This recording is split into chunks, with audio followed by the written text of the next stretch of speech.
Isabelle Maréchal, une vision constructive. Avec elle, notre réflexion se bâtit. Isabelle Maréchal. Et que je vous fais voyager dans cette émission ce matin, ça vous tente-tu? On s'en va en Thaïlande où on rejoint Fred Bastien, mon YouTuber préféré. Salut Fred! Bonjour Isabelle. Il fait beau, il fait chaud en Thaïlande. Oui, ben c'est inversement proportionnel à ce qu'on vit, mon cher ami. Tu étais, il n'y a pas si longtemps, au Japon. Là, tu fais un petit arrêt avant de revenir au Québec dans le fret. En Thaïlande, t'es à Bangkok, t'es où, là? Le retour, oui, je suis à Bangkok présentement. Puis je veux prolonger quand même ma bonne température. Là, mais ne vous inquiétez pas, même si je suis à l'autre bout du monde, littéralement, hein, parce qu'il est 9h49 PM pour moi, alors que vous, il est 9h49 du matin. Ouais. Même si je suis à l'autre bout du monde, je vous confirme que je suis plus près du Québec et du Canada que jamais, grâce à l'Internet, parce que oui, je passe encore mes journées sur Twitter pour vous, mesdames et messieurs. Et là, j'ai remarqué que le grand Elon Musk, là, celui qui fait tellement parler de lui depuis des semaines, dans la politique américaine, dans la politique de l'Angleterre, ben, il s'est mis aussi dans la politique canadienne. Là, parce que il est canadien, d'ailleurs. C'est vrai, c'est une de ses nombreuses identités. Mais récemment, il s'est mis à publier des vidéos de Pierre Poilievre solides. Là. Et entre autres, là, une vidéo qui a été vue par vraiment des centaines de milliers de personnes. 420 000 personnes ont aimé le tweet de M. Musk, 41 millions de visionnements sur une vidéo de M. Poilievre assez ancienne, là, où on le voit répondre dans un rallye à la question là, de comment est-ce que son gouvernement pourrait réussir à ralentir l'inflation. Lui dit, ben l'inflation, c'est à cause du gouvernement qui dépense trop. Et Elon Musk qui relaie ce message en disant, c'est parfaitement articulé. C'est les mots qu'il choisit pour... on devine donner son appui à M. Poilievre.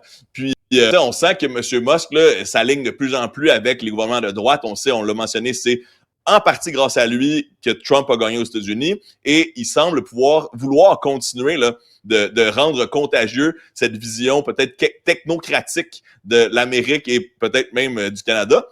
Intéressant de voir aussi qu'il a relayé une autre vidéo un peu plus ancienne de M. Poilievre. Là, c'est la fameuse vidéo de la pomme, là, pour ceux qui sont familiers avec les vidéos virales de Poilievre. Il a titré cette vidéo « Une autre œuvre d'art ». Et bon, c'est un Canadien qui posait des questions dans visiblement un verger à M. Poilievre qui essayait de rapprocher M. Poilievre à M. Trump en disant « Est-ce que vous prenez une page du livre de M. Trump? » Il y a des Canadiens qui pensent ça. Puis Poilievre, bon, avec sa pomme dans la main, là, répond « Mais qui pense ça? » Puis quelle page je prends du livre de M. Trump? Finalement, la personne qui lui pose la question répond OK, mais au-delà de tout ça, là, il finit par abandonner un peu son argumentaire. Il dit « Mais pourquoi est-ce que les Canadiens devraient voter pour lui? » Eh bien, Poilievre répond son classique gros bon sens, common sense. Alors, une autre vidéo qui a été énormément relayée. Et là, il faut dire que M. Musk... Là, OK, donc clairement, Elon Musk a décidé qu'il poussait l'arrivée de Pierre Poilievre comme prochain premier ministre du Canada. Là. Il se mêle de nos élections, là, en plus du reste. Ça semble être parmi ses objectifs, mais il faut mentionner que Elon Musk tweet énormément. Là. Quand j'ai voulu retrouver les tweets pour vous, j'ai vu ça passer hier, je me suis dit, OK, ça va être mon sujet de la chronique de ce matin. Et là, entre-temps, il y avait presque une centaine de tweets. Là. Quand je descendais seulement le fil de M. Musk, là, et je me disais, mais voyons, je vais-tu le retrouver? C'est où la fameuse vidéo que je cherchais hier? Puis je me suis dit, voyons, ça fait combien de temps que je descends ce fil d'actualité-là? Ça faisait à peine 9 heures que monsieur... J'étais même pas rendu encore aux versions d'hier, puis il y avait déjà des dizaines de tweets. Il fait une centaine de tweets par jour, monsieur Twitter, monsieur X? Oui, ça ressemble à ça. Incroyable. J'imagine que c'est un retour sur son investissement. Hein? On sait que c'est un gars occupé là, avec ses compagnies. Bon, il y a sa compagnie d'aviation, de vols spatiaux, il y a sa compagnie de véhicules électriques. Il y a maintenant Twitter aussi. Il fait de la politique, ouais. Voilà, il s'implique. Et on sait que c'est un champion du monde de certains jeux vidéo aussi. C'est parmi les meilleurs joueurs de Diablo. Pendant le temps des fêtes, il a joué à Path of Exile. Donc, vraiment, un espèce d'humain là, d'une hyperactivité difficile à cerner. Moi, je me suis posé la question s'il n'y avait pas des employés... Oui. Non, mais il doit avoir des gens qui tweetaient à sa place. Ben, je pense que oui, Fred, franchement, c'est clair. Là. Il doit avoir quelqu'un, imagine. C'est une job à temps plein quand t'es rendu à une centaine par jour. T'as beau être le gars qui gère l'affaire, ça devient, c'est quand même assez time-consuming, comme on dit, ça te prend du temps, là. Hey, moi, j'en fais un, puis ça me j'aime... prend 5 minutes, là, tu comprends? Fait que, imagine. Mais j'aime bien l'idée aussi que quelqu'un avait tweeté il y a quelques semaines qui disait « Hey, vous rendez-vous compte que passer son temps sur Twitter puis envoyer des publications comme ça pour se faire plaisir, c'est littéralement le mieux que ce que l'humanité peut nous offrir parce que les milliardaires qui sont en théorie au top de la pile économique font ça de leur journée, passer leur journée sur Twitter et dire un peu n'importe quoi. Alors peut-être que dans le fond, toutes les heures que je passe sur Twitter, ça me rapproche là, des richissimes de ce monde. Là. Il y avait une autre vidéo qui a circulé d'Elon Musk aujourd'hui. Là. C'est, je pense que celle-là, je la mets dans la catégorie des divertissants. Là. C'est une vidéo de Donald Trump en train de jouer du violon. Bon, bien sûr, c'est une vidéo artificiellement générée là, par l'intelligence artificielle, mais c'est Donald Trump qui joue du violon par-dessus le discours de démission de notre premier ministre Trudeau. Alors, encore une fois, là, 5 millions de gens ont vu ce tweet qui a été liké 113 000 fois.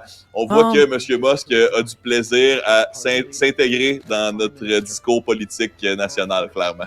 Ah, mais clairement. Mais il semble qu'il y ait même... une réaction de Justin Trudeau. On regardait ça plus tôt, là. Justin Trudeau qui disait qu'il réagissait hier aux tentatives de tu sais, dans le discours d'annexation potentielle du Canada comme 51e État des États-Unis, ce qui est franchement ridicule comme idée, puis on n'arrête pas, nous, d'en parler puis de la maintenir vivante, cette idée-là, alors que c'est vraiment ridicule. Ce qui est moins ridicule, toutefois, c'est quand Donald Trump parle du Groenland ou de l'Arctique, parce que là, il y a une véritable bataille, puis sincèrement, c'est un sujet que je vais approfondir pour les Isabelle, auditeurs, parce que on a aussi l'Arctique, hein? Nous aussi, on a l'Arctique au nord. Mais clairement, la bataille de l'Arctique, c'est le Canada, les États-Unis, et c'est peut-être là la vraie intention de Donald Trump. Tu sais, c'est comme quand tu parles du canal du Panama, de Suez. Bref, Panama, bref, tout ça pour dire que il a retweet. Donc, Justin Trudeau disait jamais de la vie on sera annexé aux États-Unis. Et Donald Trump y a répondu quelque chose de mémoire comme Girl, tu n'es plus le gouverneur de l'État du Canada. Donc, tu sais, d'une certaine façon, ferme ta boîte. Girl, qui dit. Faut-tu être assez macho fini pour dire ah, écoute, oui, le gouverneur. Mais girl, moi, c'est le girl. J'en ai parlé avec.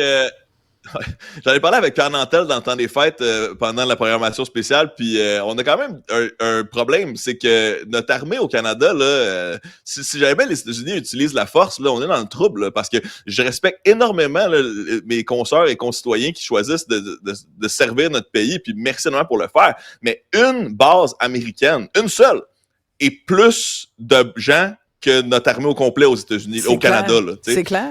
Donc, nous, on a une armée de casques bleus. On a une armée pacifique.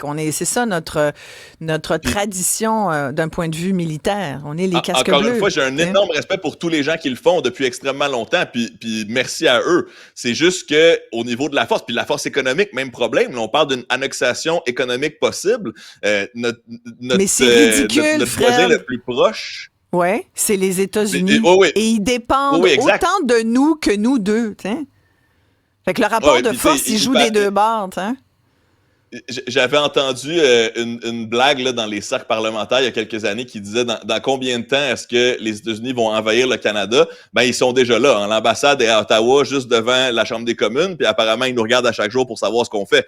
Donc, tu sais, là, peut-être qu'on met les menaces à exécution. Là. Exact. Ouais. Bon, moi, je pense qu'il fait pas mal de bruit que sa bouche, mais il y a quand même de l'intention là-dedans, tu comprends? Probablement qu'il se croit lui-même.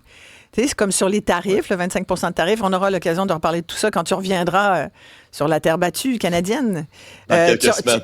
La prochaine fois qu'on se parle, tu vas être où? Je vais être en Thaïlande probablement encore. Ouais, encore? Je sais pas si je vais être à Bangkok, mais chose certaine, j'aurai un bon Internet pour faire mes chroniques. J'aime tellement ça, me rattacher au Québec. Puis, anyway, j'ai tellement à dire parce que je passe ma journée sur Internet à lire ce qui se passe chez nous. Donc, c'est sûr qu'il faut que je vous en parle. J'espère que tu profites quand même de la Thaïlande ou du pays où tu es. Qu'est-ce que tu gardes de Bangkok rapidement, là? Une chose pour nos auditeurs qui auraient peut-être envie de mettre ce pays-là sur leur liste de destinations cette année? Là, je suis arrivé aujourd'hui seulement, mais c'est vraiment marcher proche du fleuve qui traverse la ville, c'est vraiment exceptionnel. Puis c'est sûr que c'est une ville où il y a d'énormes inégalités, mais les gens sont d'une gentillesse extraordinaire, donc ça vaut la peine de le visiter. En un mot, juste dire à quel point c'est contagieux ces discussions-là des technocrates qui se rapprochent de Trump. Là. Aujourd'hui, M. Zuckerberg de Facebook a annoncé qu'il s'approchait un peu de Twitter dans sa manière de modérer sa plateforme, et ça, c'est l'effet Musk. Qu'est-ce que j'avais dit quand Musk avait pris Twitter? Ben, que quand il a clairé les employés, les autres géants informatiques ont fait pareil. Mais là, en rendant la communauté responsable des vérifications des faits, soudainement, Facebook fait la même chose, va réintégrer du contenu politique sur ses plateformes. Curieux de voir ce qui va arriver au Canada avec les restants de la loi C-16 et pas très seulement un nouveau leader, nouveau gouvernement. Oui, merci Fred d'amener ce sujet-là parce que justement, tout à l'heure, en deuxième heure d'émission, là, je vais en parler avec une experte de la question et je pense que c'est important que les gens soient bien au courant de ce qui se passe là-dessus parce que c'est quand même inquiétant. Là. Plus de vérification, n'importe qui peut dire n'importe quoi. Déjà que ça a pas mal ça. Imagine quand il y aura champ libre pour tout esprit. Ça va être intéressant de savoir parce que ça fonctionne quand même bien sur Twitter, les notes communautaires. Je dois dire, honnêtement, là, autant à gauche qu'à droite, c'est quand même impressionnant à quel point, comme Wikipédia pendant des années, ont réussi à s'approcher de la vérité. Mais je suis très curieux de vous entendre. Bonne affaire que Cube est sur Internet parce que je vous écoute tantôt. Super. Merci, Fred Bastien. À très bientôt. À bientôt.